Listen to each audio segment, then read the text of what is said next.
पूरी कायनात को अगर आप देखोगे ना तो आपको एक चीज़ तो समझ में आएगी कि जो ह्यूमन्स हैं, है ना? ये जो है ये बाकियों के मुकाबले है तो बहुत ही इंटेलिजेंट। इसने भगवान के सामने एक पैरेलल दुनिया बना के रख दी है। फॉर एग्ज़ाम्पल भगवान ने चिड़िया बनाई, वो अपने आप उड़ती है, उसके पंखों की डिज़ाइनिंग है, मोर के पंखों की डिज़ाइनिंग है, ईगल के पंखों की डिज़ाइनिंग है और इंसान ने जहाज़ बना दिए, ग्लाइडर्स बना दिए, F-35, F-15, रफ़ाल, शफ़ाल, वो जेट्स बना दिए। तो इसमें सीधी-सी बात ये है कि एक पैरेलल दुनिया बना के रख दी है। भगवान ने जो-जो बनाया ना, इस इंसान ने ऑलमोस्ट वो सब चीज़ों की कॉपी करके रख दी है। तो एक बात तो सिद्ध होती है कि दिमाग की कमी नहीं है। अब दूसरे लेवल पे चलते हैं कि क्यों कुछ लोग ही सिर्फ अपने दिमाग का मैक्सिमम यूटिलाइजेशन कर पाते हैं। कहा गया है, मुझे मालूम नहीं। एल्बर्ट आइंस्टाइन की बात आपने ज़रूर सुनी होगी कि जो हम रेगुलर लोग हैं, मैं अगर अपनी बात करूँ तो हम जो एवरेज रेगुलर लोग हैं, हम अपने दिमाग का शायद 3, 4, 5% टू द मैक्स यूज़ कर पाते हैं। एल्बर्ट आइंस्टाइन के बारे में बोलते हैं कि उन्होंने शायद तकरीबन 10+% अपना दिमाग यूज़ किया था। एंड इमेजिन कि अगर 90% किसी ने यूज़ कर लिया, 100% कर लिया, तो होगा क्या?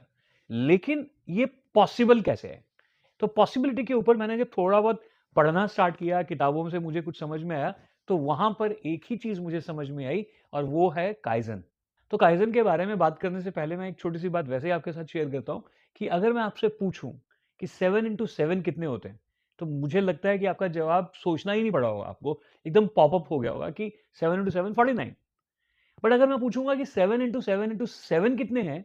तो आपने कभी ना कभी कैलकुलेट ज़रूर किया होगा, बट दिमाग पर थोड़ा-सा ज़ोर देना पड़ेगा कि 7 इंटू 7 इंटू 7 343। तो अब आपने ये वाली 343 कहाँ से निकाली है? Because you know the formula कि 7 को मल्टीप्लाई करना into 7 and into 7 is equal to 343, you know the process. But अगर अभी आपसे मैं ये पूछूँ कि भाई 7 इंटू 7 इंटू 7 इंटू 7 कितना होता है?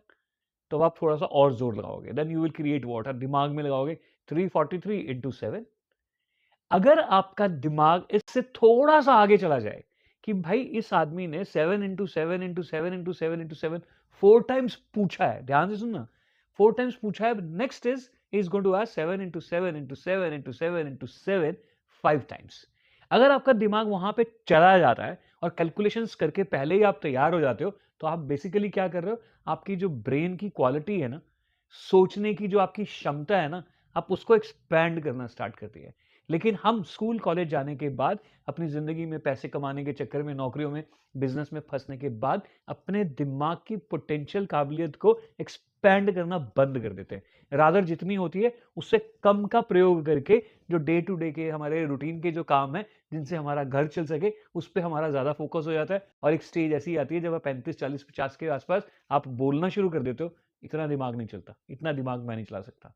और उसके खूबसूरत एग्ज़ाम्पल्स क्या हैं? उसके बेस्ट एग्जांपल्स क्या हैं कि अगर आप मुझे आज एक नया मॉडल का फ़ोन दे दोगे ना, तो मुझे उसमें स्विच होने में बहुत टाइम लग जाता है। नहीं यार, इसका बटन इस तरफ है, लेफ्ट ये है। वीवो से एप्पल में स्विच होने में बड़ा टाइम लग जाता है कि ये करेंगे, फिर बटन दबाना पड़ता है, मुझसे नहीं होता। अगर कोई भी ऐप का जो बटन है ना, वो ऊपर-नीचे हो स्क्रीन में, तो आपका दिमाग रुकना स्टार्ट कर देता है। नहीं यार, ये मुझे नहीं समझ में आ रहा, जो मैं कर रहा था वो ठीक है। दैट सिंपली मीन्स कि आप अपने दिमाग की काबिलियत को, उस पोटेंशियल को एक्सपैंड करना आपने रोक दिया है। यही गड़बड़ हम सबके साथ होती है क्योंकि क्योंकि हमने इसका एक दूसरा एग्जांपल देता हूँ कि हमारे दिमाग की जो एक्सेप्टेंस है वो कैसे होती है। फ़िल्मों में अगर आज की अभी धुरंधर के बारे में मैं बात कर रहा था कि उसका एक्शन बड़ा ज़बरदस्त है। तो मैंने बोला उसमें क्या ज़बरदस्त है? बोला बहुत ही रॉ है, बहुत ही रियलिस्टिक है। That means what? That means कि हमने इतना एक्शन देख लिया है, इतनी गर्दनें कटती हुई देख ली हैं, इतना सब कुछ ऐसे देख चुके हैं कि we want something more than that. तो दिमाग एक जगह पे आके स्टेबलाइज़ हो चुका है। तो दिमाग एक जगह पे आके वो एक्सेप्ट कर चुका है कि हाँ, वायलेंस इस लेवल की होती है, बट दिमाग को वायलेंस नेक्स्ट लेवल की चाहिए। तो अब हमारा जो दिमाग है ना, ये बड़ा डिमांडिंग है। इसको बड़ा मालूम है। लेकिन हम क्या करते हैं, एंटरटेनमेंट की जो साइड है, वहाँ पे तो हमें नई से नई चीज़ें चाहिए, लेकिन लाइफ में ग्रोथ के लिए जो नई से नई चीज़ें हैं, वो दिमाग एक्सेप्ट करना बंद कर देता है। तो इसके ऊपर मैंने थोड़ा-सा काम किया and that's where this kaizen concept comes in. If you really want to expand your life, when I so if you really want to experience a beautiful, good, great life, if you want to scale up your business, if you want to improve, if you want to elevate your position in the corporate world, if you want to elevate your position in the corporate world, all you have to do is follow or build a Kaizen system for yourself.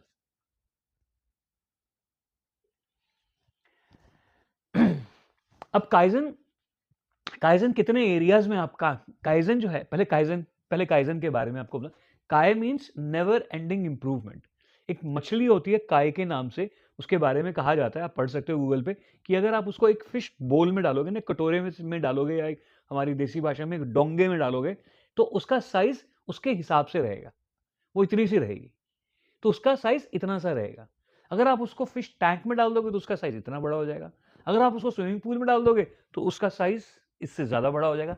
That means that respond that means the koi fish responds to the size of the environment. Now koi का मतलब क्या है? काय fish का मतलब नहीं, काय now काय मीन्स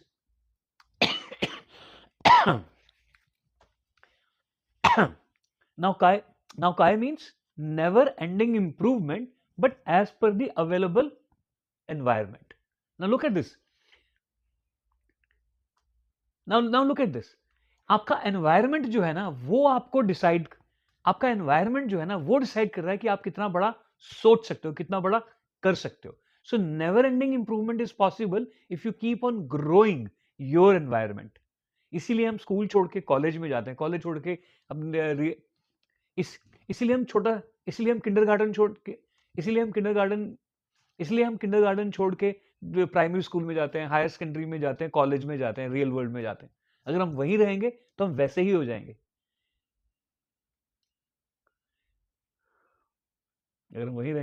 उसके आगे क्या था यार, भूल गया मैं। और जेन शब्द जो है, जेन ZEN है ना हमारे देश में। अब जेन शब्द जो है ZEN, जेन का मतलब क्या है? हमारी तो गाड़ी भी बड़ी फेमस रही है, मारुति जेन हमारी। तो जेन शब्द का मतलब है, जेन इज जैपनीज वर्ड, काय इज अ जैपनीज वर्ड। जेन शब्द का मतलब है कि अब जेन शब्द जो है ना वो ध्यान से बना है। ध्यान जो है चाइना पहुंचा, चाइना जाके वो यान हो गया, यान से वो जेन हो गया। अब जेन का मतलब क्या है? Focusing on your self. That means so kaizen means what? Focusing on your self improvement.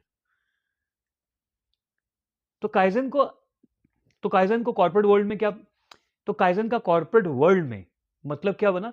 Never ending improvement. That means whatever you are doing, something little better, something little more can be improved, can be done better. And kaizen जो आम लोगों की जिंदगी में आया ना, उसका श्रेय 100% टोयोटा कंपनी को जाता है। इन कंपनीज के बारे में मैं शेयर करूंगा कि कैसे स्टार्ट हुई थी, और काइजन आने के बाद इन कंपनीज के बारे, टोयोटा जैसी कंपनी की केस स्टडी में आपके साथ शेयर करूंगा। और आप टोयोटा कंपनी की केस स्टडी में आपके साथ शेयर करूंगा, और किस तरीके से काइजन ने इस कंपनी को यहां से लेके वहां पहुंचा दिया, just because of kaizen. 100% credit goes to kaizen. तो जापान में मैक्सिमम जितनी भी ऑर्गेनाइजेशंस है, जितने भी कॉर्पोरेट्स है ना, वहां पर काइजन इज लाइक ऑक्सीजन।